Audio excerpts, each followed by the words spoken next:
जय हिंद सभी भाइयों को स्वागत है एक बार फिर से आर्मी करियर पॉइंट पर। आज सीरीज़ नंबर हम 3 लेके आए हैं। ठीक है, आपके लिए 30 क्वेश्चन की सीरीज़ में डेली लेके आ रहा हूँ। इसी क्रम में आज तीसरा दिन है, तीसरी सीरीज़ है। आप अपनी तैयारी चेक कर सकते हैं। ठीक है, अगर 22 प्लस आ रहे हैं तो आपको कोई नहीं रोक सकता है। ठीक है, चलिए आज की भी हम सीरीज़ शुरू करेंगे। उससे पहले अगर चैनल पर नए हैं तो सब्सक्राइब कर लीजिए, लाइक कर दीजिए वीडियो, और अगर अच्छी लगती हो तो। और अगर आपको टेलीग्राम या व्हाट्सएप पे जुड़ना है तो नीचे लिंक दिया होगा, वहाँ से आप जुड़ सकते हैं। ठीक है, चलिए शुरू करते हैं कि आज की क्या पीडीएफ है, कैसी रहेगी। जल्दी जल्दी क्वेश्चन के आंसर देने की क्वेश्चन तैयारी करिए ताकि टाइम थोड़ा लेंदी हो जाता है। ओके, तो स्टार्ट करते हैं यहाँ से। तो मेक श्योर आपने YouTube army career point subscribe कर रखा है। ठीक है, आपकी आर्मी की जितनी जानकारी है आपको सारी मिलती रहेगी यहाँ पे time to time. Third set है, स्टार्ट करते हैं।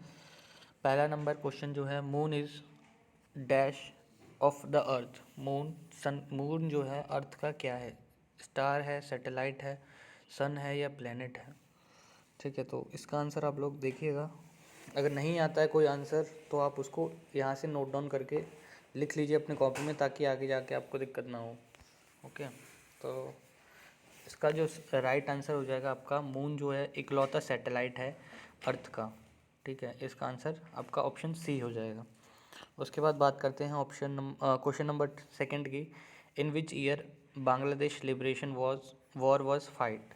मतलब किस सन में आपका बांग्लादेश लिबरेशन वॉर जो था वो लड़ा गया था। ठीक है, और तो इसमें ऑप्शन आपके 99, 65, आपका 1971 और 62।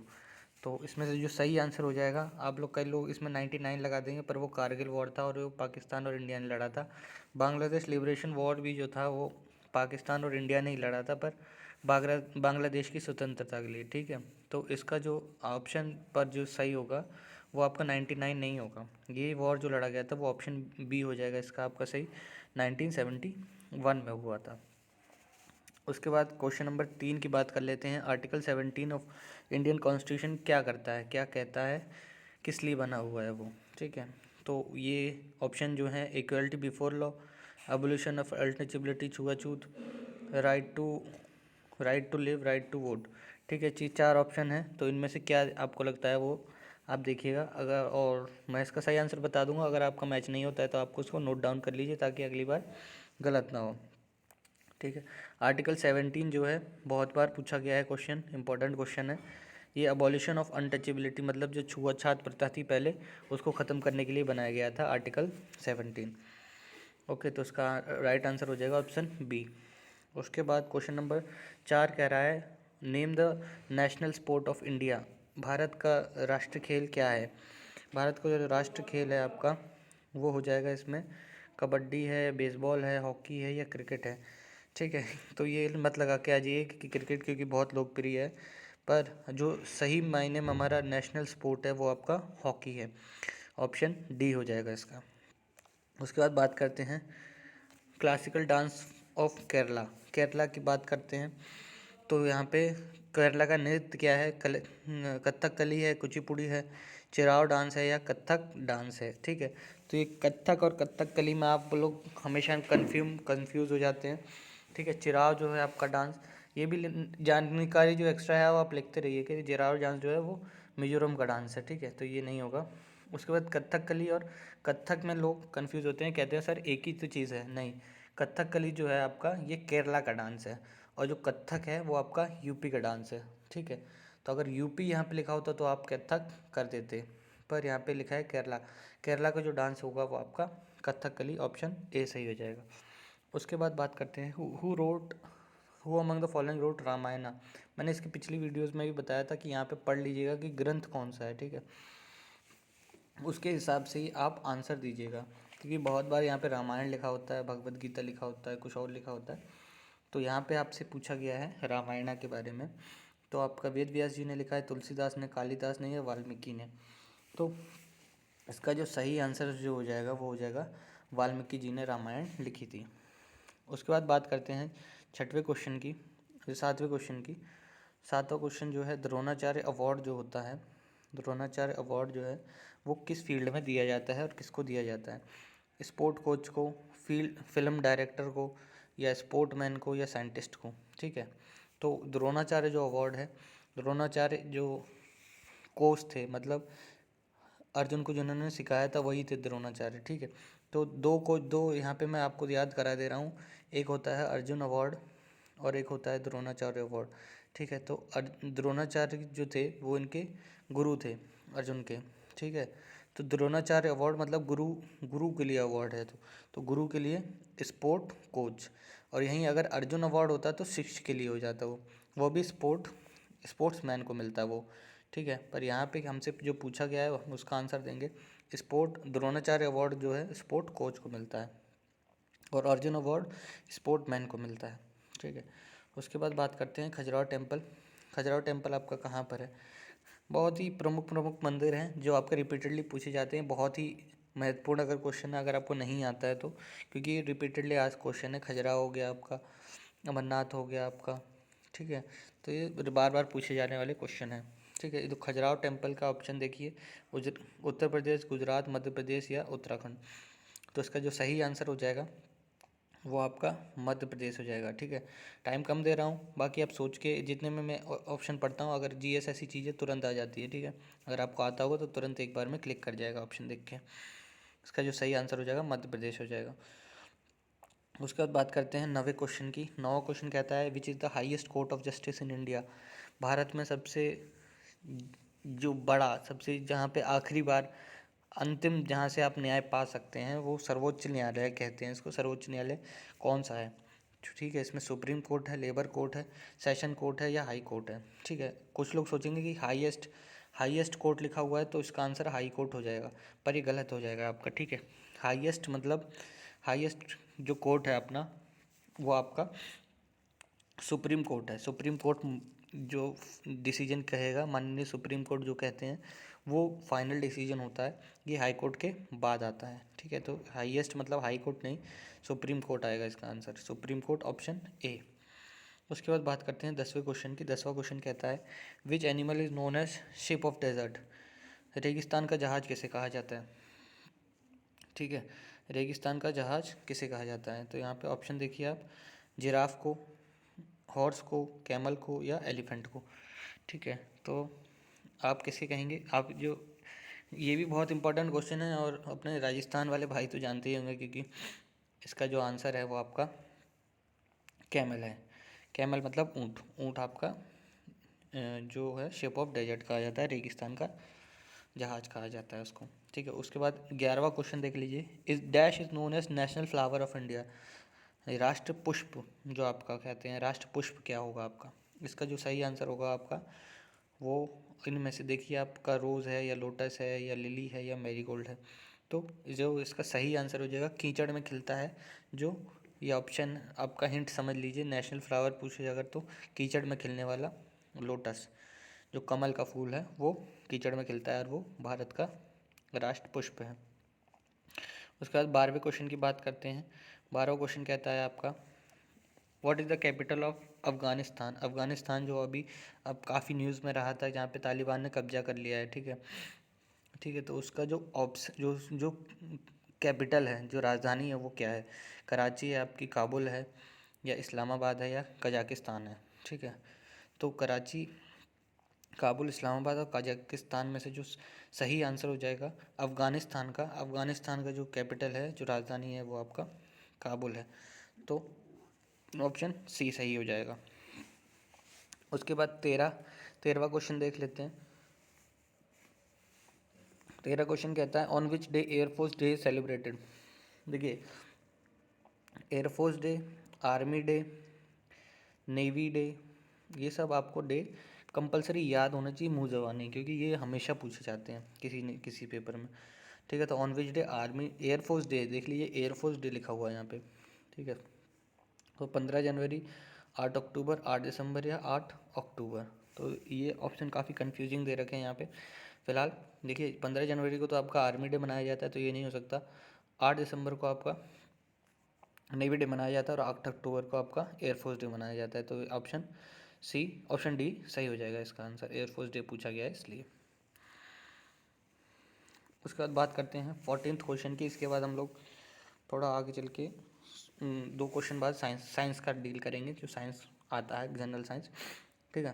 तो 14वां क्वेश्चन जो है आपका, who is the last governor general of India, ठीक है। इसके बारे में ऑप्शन देख लीजिए आप, सी राजगोपालचारी, रिपेन, माउंटबेटन और विलियम बेंटिंग, ठीक है। तो इसका मैं आपको सीधा आंसर एक बताता हूँ, बहुत ही अच्छा तरीका है याद करने का। ये जो लास्ट गवर्नर जब भी पूछे आपसे, तो लास्ट और प्रथम, लास्ट गवर्नर ऑफ इंडिया जो थे वो भारतीय थे, ठीक है, क्योंकि इसके बाद ये पोस्ट ख़त्म कर दी गई थी। Governor general, last governor general जो थी वो जो पोस्ट थी वो ख़त्म कर दी गई थी इसके बाद। तो भारत के सिर्फ एक ही बने थे, उनका नाम जो था वो आपका सी राजगोपालचारी था। तो प्रथम इंडिपेंडेंस के बाद अगर पूछे तो प्रथम वही थे, और अगर लास्ट गवर्नर जनरल भी पूछे तो भी सी राजगोपालचारी थे, ठीक है। उसके बाद 15वां क्वेश्चन कहते हैं, Taj Mahal is located on which bank of river, Taj Mahal किस नदी के किनारे बना हुआ है, गंगा, ताप्ती, रावी, यमुना। यूपी वाले भाई बहुत सारे जुड़े होंगे तो वो लोग जानते ही होंगे कि अपना यमुना के ऊपर है ये, ठीक है। पीछे से यमुना जाती है, आप देखेंगे जाएंगे कभी तो, बहुत ही ब्यूटीफुल है नज़ारा। अब तो सूख गई है काफ़ी। उसके बाद अब साइंस के बारे में शुरू करते हैं हम लोग। A generator is device which produce, जो जनरेटर होता है उससे हमें क्या मिलता है, प्रोड्यूस मतलब क्या निकलता है उसमें से, हमारा प्रोडक्ट जो होता है फाइनल, इलेक्ट्रिक करंट मिलता है उससे, या मैकेनिकल एनर्जी मिलती है उससे, या रेड ब्लड सेल मिलता है, या केमिकल एनर्जी मिलती है। शादी ब्याह में आप लोगों ने जनरेटर तो देखा ही होगा, तो जनरेटर का यूज़ क्या होता है, आप खुद उससे दिमाग लगा के इसको सॉल्व कर सकते हैं। जनरेटर का यूज़ होता है जब लाइट चली जाए तो लाइट प्रोवाइड करती है, तो मतलब इलेक्ट्रिक करंट प्रोवाइड करता है। इसका आंसर हो गया ऑप्शन ए, ठीक है। उसके बाद क्वेश्चन नंबर 17वां जो है, 17वां क्वेश्चन कहता है कि अब मैग्नेट हैज़ हाउ मैनी पोल, पोल मतलब कितने ध्रुव होते हैं उसके, ठीक है। कितने कितने ध्रुव होते हैं एक मैग्नेट के, एक मैग्नेट के 3 होते हैं, 1 होता है, 2 होते हैं, या 4 होते हैं। तो इसका जो सही ऑप्शन हो जाएगा वो ऑप्शन बी हो जाएगा। 2 मैग्नेट के हमेशा 2 पोल होते हैं, ठीक है। एक नॉर्थ पोल होता है, एक साउथ पोल होता है। अगर उसको हवा में लटका दिया जाए तो नॉर्थ साउथ में ही हमेशा मूव होती है। उसको काट दिए जाओगे तो उतने ही पोल बनते जाएंगे उसके, ठीक है। उसके बाद 18वां क्वेश्चन है, respiration takes place in, respiration जो आपकी सांस लेने वाला जो काम है वो कहाँ पे प्रोसेस, कहाँ पे किससे होता है आपका, राइजोसोम से, क्लोरोप्लास्ट से, लिजोसोम से, या माइटोकॉन्ड्रिया से। तो उसका जो सही आंसर हो जाएगा वो हो जाएगा ऑप्शन डी आपका, ठीक है। अगर गलत होता है आपका तो लिख लीजिएगा, ठीक है। उसके बाद बात करते हैं, विच mirror is use in the headlight of the concave, which which mirror is use in the headlight of the vehicle, ठीक है। कॉनकेव, कॉन्वेक्स, प्लेन या ब्लैक, ठीक है। तो इसका आसान सा मैं तरीका आपको बताता हूँ उसको यूज़ सॉल्व करने का, ठीक है। अगर हम जब भी आगे जाते हैं, जब भी हेडलाइट में जो लगा होगा वो हमें आगे की दूरी का चीज़ हमें उससे देखनी होती है, तो उसमें हमेशा एक ऐसा लेंस पड़ा होता है, ठीक है। सॉरी। तो ऐसा जब पड़ा होगा ना, तभी आप यहाँ से टॉर्च मगर मारेंगे तो ये लाइट ऐसी जाएगी, ठीक है, ऐसी दूर दूर दूर जाएगी। तो इसको, ये कैसा है, गुफा की तरह बना हुआ है ना, ये केव है ये, मतलब जैसे एंट्री होती है, जैसे शेर का केव होता है, गुफा होती है, उसकी एंट्री है। तो वही आपका आगे लगा होता है, जिससे कि जब यहाँ पे थोड़ी सी लाइट आती है तो वो ऐसे ऐसे दूर दूर तक जाता है। तो इसका सही आंसर जो हो जाएगा कॉनकेव हो जाएगा।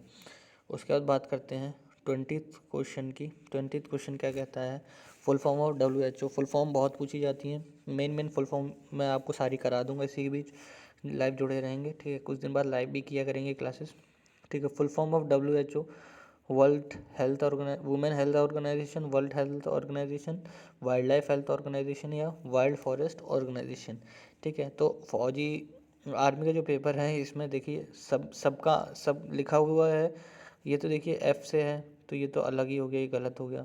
उसके बाद ये तीनों एच से हैं, WHO तीनों में लग रहा है, पर जो सही आंसर होगा जिसको याद होगा वही कर पाएगा, वर्ल्ड हेल्थ ऑर्गेनाइजेशन, ठीक है। वुमेन हेल्थ ऑर्गेनाइजेशन ना लगाइएगा क्योंकि ये गलत हो जाएगा, वर्ल्ड हेल्थ ऑर्गेनाइजेशन है आपका, ठीक है। उसके बाद बात करते हैं 21वें क्वेश्चन की। 21वां क्वेश्चन कहता है, material which through which current can pass, किस मटेरियल, जिस पदार्थ से करंट पास हो सकता हो उसको क्या कहते हैं, इंसुलेटर, कंडक्टर, रबड़ या प्लास्टिक। प्लास्टिक से करंट नहीं जाता, रबड़ से भी नहीं जाता। ठीक है, तो ये दोनों तो गलत हो गए आपके। इसके बाद आता है इंसुलेटर और कंडक्टर। इंसुलेटर वो होते हैं जिनसे करंट पास नहीं हो सकता। इंसुलेटर हो गया आपका प्लास्टिक। ठीक है, तो इससे करंट पास नहीं हो सकता। करंट पास सिर्फ होगा कंडक्टर से, जिससे करंट पास हो गया, कंडक्ट हो गया, वो कंडक्टर हो गया आपका। उसके बाद बात करते हैं 23 क्वेश्चन की। ठीक है, अगर अभी भी आप 15 से 16 से ऊपर चल रहे हैं तो आप आराम से क्लियर कर लेंगे पेपर। ठीक है, कोई टेंशन नहीं है, आप बाकी जुड़े रहिएगा। वीडियो अच्छी लगी हो तो लाइक वाइक कर दीजिएगा अब तक। ठीक है, उसके बाद क्वेश्चन नंबर 23 देख लेते हैं। What charge does proton have. Proton का चार्ज क्या होता है? नेगेटिव होता है, कोई चार्ज नहीं होता, या पॉजिटिव होता है, या दोनों चार्ज होते हैं। ठीक है, तो अगर देखिए इसको आसान से याद करने का तरीका है। पॉजिटिव मतलब प्रोटॉन, पी मतलब प्रोटॉन, पी मतलब पॉजिटिव। तो प्रोटॉन पे हमेशा कौन सा चार्ज होगा? B. Option B proton. Proton पे हमेशा हो जाएगा पॉजिटिव चार्ज। ठीक है, ऐसे ही मज़े मज़े में सीख जाएंगे सारी चीज़ें। 24th, the causative organism for the dengue fever. Dengue किसकी वजह से होता है? प्रोटोजोआ की वजह से, वायरस की वजह से, बैक्टीरिया की वजह से, या फंगस की वजह से। ठीक है, तो इसका जो सही आंसर हो जाएगा वो आपका हो जाएगा वायरस, ऑप्शन सी। ठीक है, कुछ चीज़ ऐसी हैं जो याद ही करनी पड़ेंगी आपको, तो अगर नहीं भी याद होती है तो उसको लिखिए, बार बार लिखिए, तभी प्रैक्टिस करिए, आ जाएगा आपको। ठीक है, उसके बाद बात करते हैं क्वेश्चन नंबर 25 की। Which is the first mammal to be cloned as and no name as Dolly. ऐसा कौन सा मैमल था? ठीक है, स्तनधारी जो जो कि मतलब हम लोगों ने काल्पनिक बना लिया था, खुद से बना लिया था, क्लोन कर लिया था उसको, उसका डुप्लीकेट बना लिया था। तो शीप थी आपकी, भेड़ थी, या काव थी, या आपका सूअर था, या कुत्ता था। ठीक है, तो इसका जो सही आंसर हो ये लिख लीजिएगा, क्योंकि मैं जानता हूँ बहुत लोगों को नहीं पता होगा ये। इसका जो सही आंसर था वो शीप था। ठीक है, उसका नाम डॉली रखा गया था, सबसे पहले क्लोन की गई थी जो। ठीक है, उसके बाद बात करते हैं आपका 26वें क्वेश्चन की। 26वां क्वेश्चन कहता है to take the presence of dash iodine test is perform. Iodine test किसका होने का सबूत है? आयोडीन टेस्ट कब कराया जाता है? क्या चीज़ पता करनी होती है? फैट पता करनी होती है, प्रोटीन, या शुगर टेस्ट पता करना होता है, या स्टार्च। ठीक है, तो इसमें शुगर ना लगाइएगा, ये गलत हो जाएगा आपका। ठीक है, ना प्रोटीन ना फैट्स। इसका जो सही आंसर हो जाएगा, अगर स्टार्च की हमें कहीं जगह पता करना है कि इस पर स्टार्च है कि नहीं, तो आयोडीन टेस्ट किया जाएगा। ओके, उसके बाद 27 question number. Loss of water from human body is known as. पानी का चला जाना मतलब पानी की कमी हो जाना आदमी के शरीर में, तो उसको क्या कहते हैं? इवेपोरेशन, डिहाइड्रेशन, हाइड्रेशन, या ट्रांसपोजिशन। ठीक है, तो जो उसका सही आंसर हो जाएगा ना, वो डिहाइड्रेशन हो जाएगा। कि हाइड्रेशन मतलब पानी की ज़्यादा, पानी है, पर्याप्त मात्रा में पानी है, हाइड्रेटेड है वो। डिहाइड्रेशन मतलब पानी कम हो गया, डिहाइड्रेटेड। ठीक है, तो ऑप्शन सी हो जाएगा। इसमें ORS वगैरह का घोल दिया जाता है, जैसे बच्चों वगैरह में होता है, तो ORS वगैरह दिया जाता है इसमें जब डिहाइड्रेट हो जाते हैं तो, या ग्लूकोज वगैरह से भी काम हो जाता है। उसके बाद अपने बात करते हैं क्वेश्चन नंबर 28 की। A man can not see beyond 10 metre is suffering from. जो 10 मीटर से ज़्यादा नहीं देख सकता है, 10 मीटर तक ही उसके पास देखने की क्षमता है, तो वो उसको कौन सा रोग है? मायोपिया है, दूरदृष्टि रोग, निकट दृष्टि रोग है, कैटरैक्ट है, या हाइपरमेट्रोपिया है। ठीक है, तो इसका जो सही आंसर हो जाएगा, इसके ऊपर हम क्लास ले लेंगे एक। ठीक है, इसका जो सही आंसर हो जाएगा फिलहाल मायोपिया हो जाएगा, जिसको 10 मीटर के दूर का नहीं दिखता। उसके बाद क्वेश्चन नंबर 29 देख लेते हैं। Gold Smith mix is small amount of copper in gold. जो 24 कैरेट गोल्ड होता है वो आपका एकदम बिल्कुल ऐसे फ्लूइड की तरह होता है। ठीक है, बहुत ही मुलायम होता है, उसको आप हाथ से कैसे भी मोड़ सकते हैं, तोड़ सकते हैं, कुछ भी कर सकते हैं, उसके क्ले की तरह एकदम। ठीक है, तो उसमें कॉपर मिलाया जाता है, क्यों?